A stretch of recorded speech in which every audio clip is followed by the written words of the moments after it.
जय हिंद। आज की क्लास में हम लोग कक्षा 10th क्लास के सामाजिक विज्ञान के इतिहास के अंतर्गत जो पहले अध्याय है यूरोप में राष्ट्रवाद, इसके कुछ ऑब्जेक्टिव क्वेश्चन को देखेंगे। ये क्वेश्चन आप अभी से ही लिख कर याद करें ताकि आपके एग्जाम 2026 में जो होने वाले हैं उसमें यह बहुत ही कारगर साबित हो। तो चलिए समझते हैं क्वेश्चन क्या है। पहला नंबर जो क्वेश्चन है यह है कि रॉबर्ट ओवन जो था ये कहाँ का निवासी था। तो इसका आंसर है यह ब्रिटेन का निवासी था। दूसरा क्वेश्चन है कि यंग यूरोप की स्थापना कब हुई थी। तो यंग यूरोप की जो स्थापना हुई थी यह 1928 ईस्वी में हुई थी।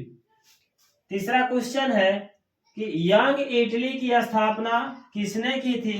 तो इसकी स्थापना जो है यंग इटली के संस्थापक जो थे मेजनी थे। चौथा क्वेश्चन है कि यंग यूरोप के स्थापक कौन थे। तो यह भी मेजनी। यंग इटली और यंग यूरोप के जो संस्थापक थे यह मेजनी ही थे।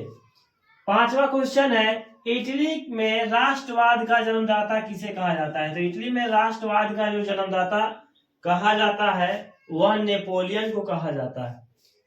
छठा नंबर क्वेश्चन है इटली के एकीकरण का मसीहा कौन था। तो ये इटली के एकीकरण का मसीहा भी मेजनी को कहा जाता है।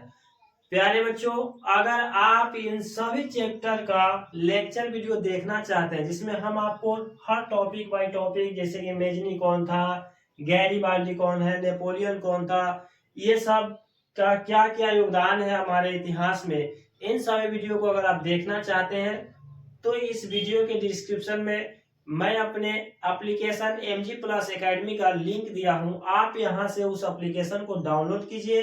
वहां से एक बहुत ही बेहतरीन सा कोर्स मंजिल बैच 2026 के नाम से लॉन्च किया गया है, जिसके माध्यम से आप अपनी बोर्ड परीक्षा के सभी विषयों की तैयारी सफलतापूर्वक कर सकते हैं और एक ही प्लेटफॉर्म पर सभी विषयों का आपकी तैयारी हो जाएगी। इसीलिए आप कहीं भटकने की जरूरत नहीं है। आपको एप्लीकेशन को डाउनलोड कीजिए और MG प्लस एकेडमी जो एप्लीकेशन को डाउनलोड कर लेंगे तो वहां रजिस्टर करने के बाद आपको एक कोर्स वीडियो आएगा जिसमें मंजिल बैच के नाम से सर्च कीजिएगा।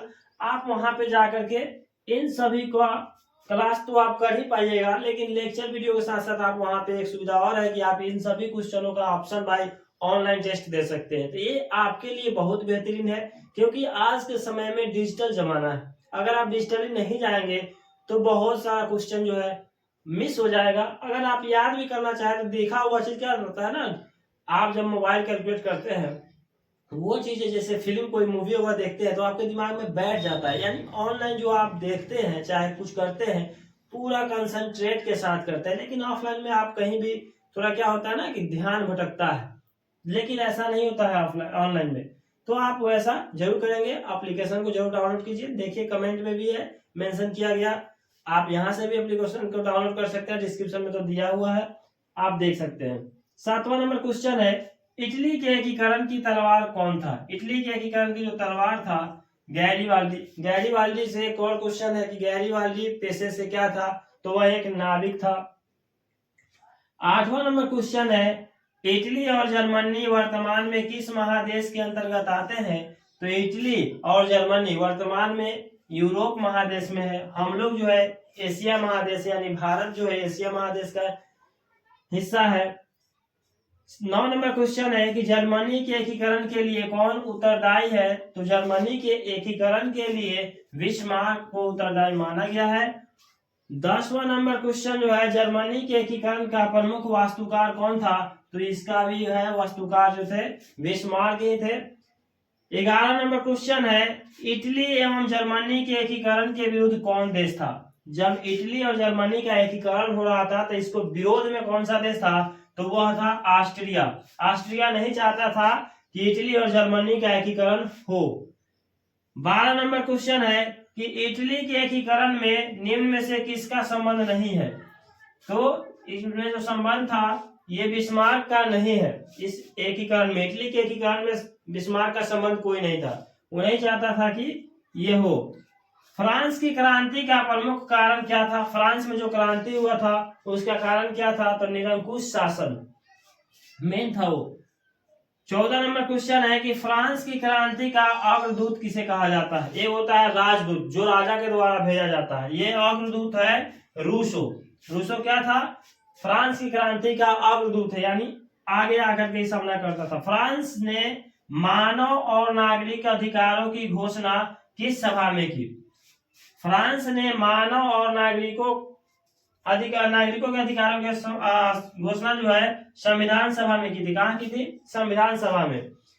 16 नंबर क्वेश्चन है कि फ्रांस में सामंतवाद का अंत कब हुआ? फ्रांस में जो था सामंतवाद का युग चल रहा था, वहां पे इसको अंत किया गया 4 अगस्त 1789 ईस्वी को फ्रांस में सामंतवाद का अंत हुआ। 17 नंबर क्वेश्चन है कि फ्रांस में किस शासक वंश की पुनर्स्थापना वियना कांग्रेस को द्वारा किया गया था? वियना कांग्रेस के द्वारा फ्रांस में शासक वंश की स्थापना किया गया था, तो यह ब्रूबो वंश ने किया था। किसने किया था? ब्रूबो वंश ने।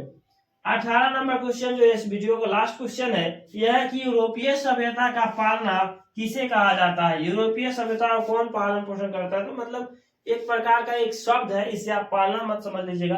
तो ये है यूनान, बढ़ावा देता था बेसिकली ये। तो प्यारे बच्चों, उम्मीद कर सकते हैं कि आप ये 18 क्वेश्चन को बहुत ही बेहतरीन तरीके से समझ गए हैं। अगर आप और भी ज्यादा जानकारी चाहते हैं आपको समस्त क्लास का लेक्चर वीडियो, लाइव क्लास और रिकॉर्डेड वीडियो और पीडीएफ नोट्स अगर प्राप्त करना चाहते हैं, अपने टाइम टेबल के अनुसार आप पढ़ना चाहते हैं, तो इसके लिए आप मेरा एप्लीकेशन MG क्लास एकेडमी को डाउनलोड कीजिए, वहां से रजिस्टर कीजिए और कोर्स को परचेज कीजिए और अपनी पढ़ाई को जारी रखिए। तो प्यारे बच्चों, यह वीडियो अगर आपको अच्छी लगी है तो मेरे चैनल को सब्सक्राइब, वीडियो को लाइक तथा शेयर कर दीजिए, ताकि मेरे हर आने वाले वीडियो का नोटिफिकेशन आपके पास सफलतापूर्वक पहुंच सके। तो प्यारे बच्चों, मिलते हैं हम फिर से अगले वीडियो में। तब तक के लिए धन्यवाद। जय हिंद।